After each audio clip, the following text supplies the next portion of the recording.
Well, joining us now, Lieutenant Colonel Peter Lerner, an Israeli Defense Forces spokesperson. Colonel Lerner, thanks very much for being with us. Could you share with us any information that you have on this attack from Yemen, which was intercepted by a U.S. Navy warship? But could you tell us about what you know about that? Well, I can't share anything, unfortunately. We heard what General Pat Ryder said, and I think that is sufficient for this incident. Indeed, a disturbing development. Colonel, in terms of Israel's threat assessment, have Houthi rebels been part of that? We are constantly looking around the region, looking to see who else perhaps could be involved. Indeed, the Houthis they've mentioned it and spoken about it publicly on social media and put out that they're calling for action. And we know that the Houthis, like Hezbollah, like Iran, are not independent from Iran, like Hamas, and that is a challenging situation. The IDF is prepared to defend itself. We've recruited some 300,000 reservists. It's the largest reserve call-up in the history of the State of Israel. They are across services, so it's ground forces, air forces, naval forces, home front command, in order to defend the State of Israel, protect our skies, protect our people, and make sure that the terrorists can never again butcher our babies in their bedrooms. Colonel Lerner, what is of real concern as far as that attack from Yemen is concerned is the nature of the weaponry used. 3 of the weapons were cruise missiles, possibly called the Al-Quds. The fact that they are firing missiles with a range of upwards of 2,000 kilometers means that this is a relatively sophisticated attack on your territory. The US says clearly it was directed at Israel.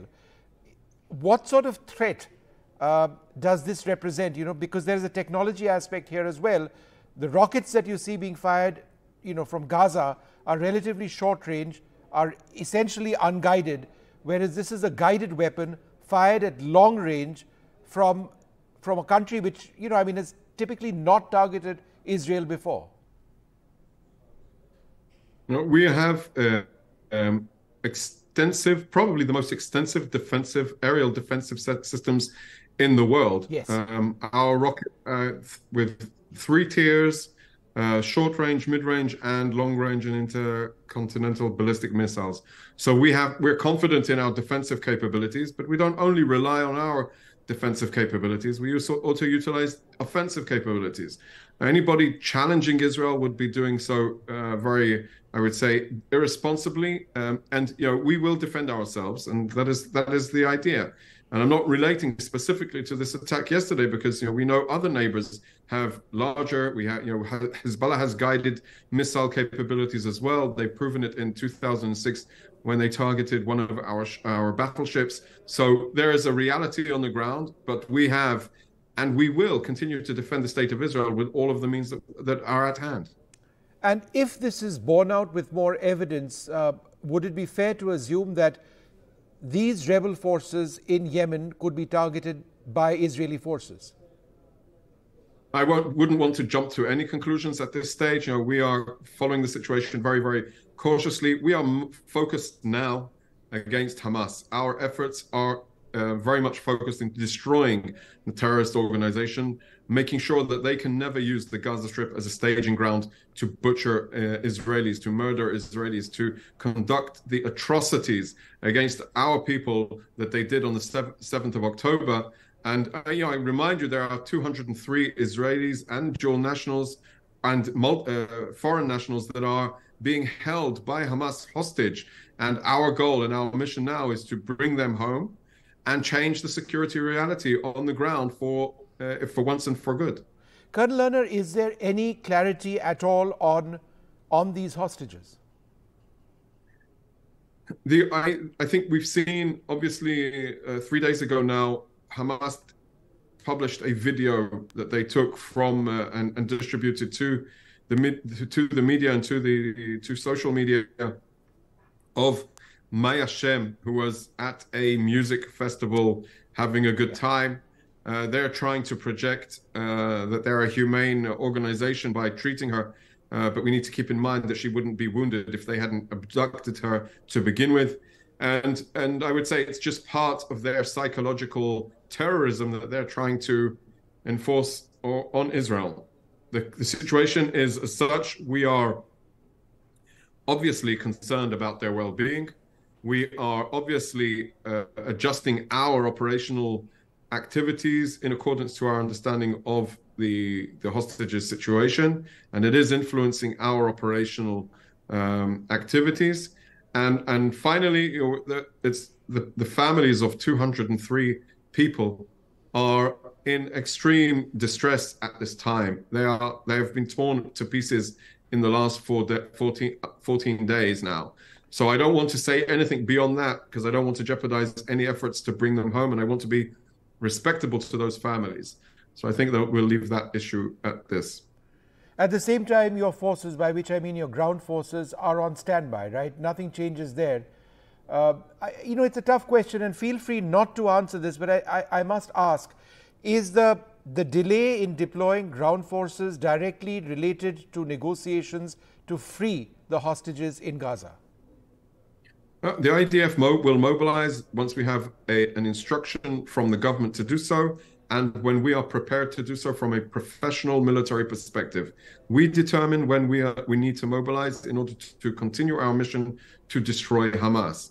The efforts that are ongoing now are by our Air Force, by our naval forces, and by some ground forces that are conducting strikes against Hamas are in order to target command and control positions, to dissipate and destroy the ability of Hamas to operate effectively against us, to target their special forces like the Nukhba force, which is their commando unit, to target their drone units, like they have explosive drones prepared to launch, and we're destroying them one at a time or group by group, taking out their leaders, the terrorist leaders, those that planned, those that instructed, those that planned, and those that executed. So we are pursuing the organization. A ground mobilization will be in order to, if we are instructed to, will be in order to escalate the situation, in order to make sure that Hamas cannot ever threaten us again. Colonel Lerner, do we have any further clarity on the hospital situation, the Al-Ahli hospital in Gaza? Because images which you released and which have subsequently been relatively corroborated indicated an explosion within a car park. There were, to the best of my knowledge, 2 cars completely destroyed, 3 which were damaged, but there didn't appear to be very substantial damage to the hospital itself. Therefore, if this claim of 500 odd people having been killed has been made, many would suggest that that's not really based on anything which is verified. So my question is, do you at this stage know how many people actually died in that hospital? So what we saw in the immediate aftermath, and immediately, like 10 minutes past 7, just after the attack came out, Hamas announced that hundreds of people had been killed.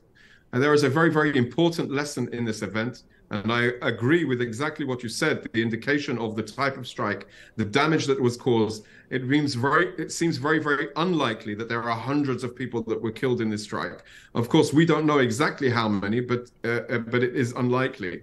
But it does go to show that we need to be very, very cautious in trusting anything Hamas says. Right. We have to keep in mind, this is a terrorist organization that will butcher babies, abduct families, elderly people. They have no regard for human life. They'll have no problem lying to the world media. And the world media need to take a step away from Hamas and say, anything you say is immoral and not credible. And I think that is the most important lesson.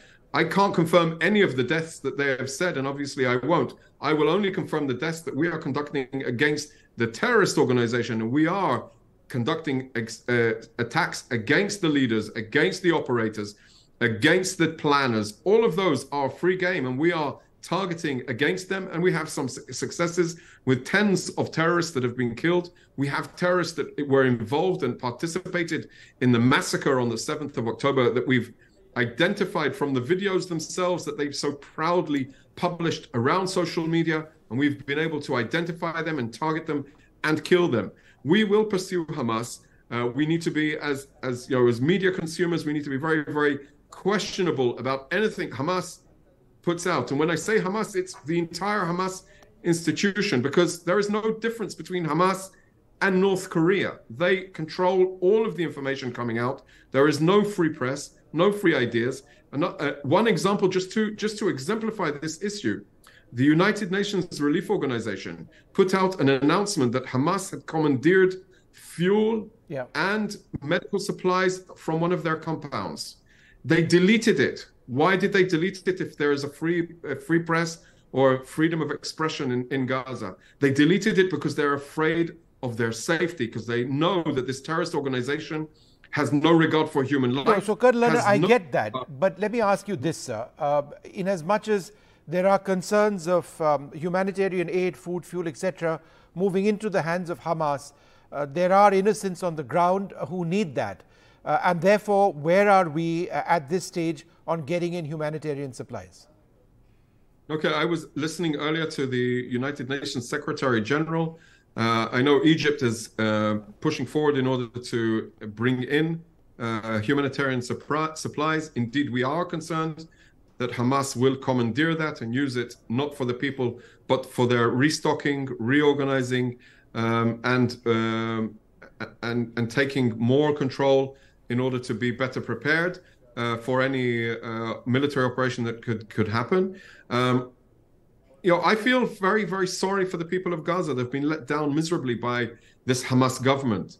We are fighting and we are operating in order to differentiate between the civilian arena, between the civilians, to the people of Gaza, who are not our enemy, and the terrorist organization Hamas, this terrorist government, this terrorist army that conducted an atrocity against our people, against all logic, human rights, and I would say war crimes in itself. But what is the status of the Rafah crossing, sir? I mean, is it open? It's been closed so far. That's when humanitarian aid needs to get in from. I understand your concerns entirely. That said, aid does need to get into the people who need it. You won't deny that. The question is, how is that going to happen? Absolutely. I think, from what I understand, it's Egypt's decision when and how to open it, not Israel's. Our concern is that the goods will reach those that actually need it, not those that want to use it in order to continue to butcher Israelis. A final question, Colonel Lerner. Israel had ordered people living in the north of Gaza to move south. There was a deadline. Where is that process? I know that tens of thousands of people did move south, but do you have a number or an estimate or even a percentage of people who actually did? I haven't seen the latest data, but from what I understand, it's hundreds of thousands of people that actually listened to what we were telling them and not what Hamas was telling them. This was a step. It's a temporary step to keep people out of harm's way, despite the fact that there is a very, very fierce war that is going on and is going to continue. And I would say that people listening to us, when they listen to us, despite Hamas telling them not to evacuate, when Hamas saw them evacuating in accordance to our instructions, they then established checkpoints to prevent people from evacuating. We need to do our best to evacuate people, to get people out of harm's way, to enable the international community, the international humanitarian organizations in Gaza to operate and facilitate and give aid to the people in need.